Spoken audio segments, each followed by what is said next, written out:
Bonjour à tous et bienvenue pour la suite de nos aventures linguistiques et culturelles au CMEF. C'est depuis un des symboles de notre doux climat méditerranéen que je vous accueille aujourd'hui.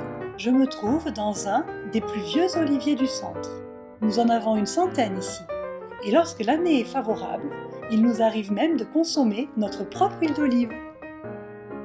L'olivier est un emblème légendaire, synonyme à la fois de vie, de force, de sagesse, d'espérance et d'abondance. Il bénéficie même d'un rayonnement international, par sa présence notamment sur le drapeau de l'Organisation des Nations Unies. La couronne de rameaux d'olivier entourant le monde symbolise la paix universelle. Pour revenir à ce qui nous occupe, le français possède lui aussi un rayonnement international. Il est parlé dans plus de 100 pays par environ 300 millions de francophones.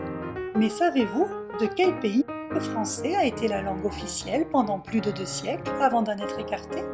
Tu le sais, toi, Gatou-Gati? Eh bien, c'est l'Angleterre. Il faut savoir que la langue qui a été la plus francisée est sans aucun doute l'anglais, dont le tiers du vocabulaire actuel est d'origine française.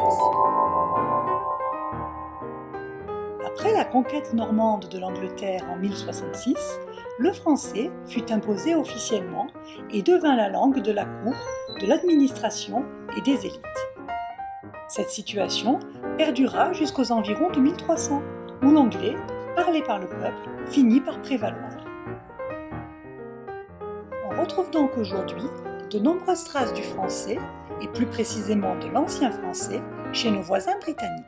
Forest, leisure ou beef ne sont en effet guère éloignés de forêt, loisir ou bœuf. La liste est longue et a été enrichie entre le XIVe et le début du XXe siècle lors de l'essor international et diplomatique de la langue française. Les expressions hors d'œuvre, prêt-à-porter, rendez-vous, couramment utilisées en Angleterre, ont bien un air de déjà-vu. C'est en revanche dans un lieu que vous n'avez pas encore vu que je vous attendrai la semaine prochaine. À bientôt!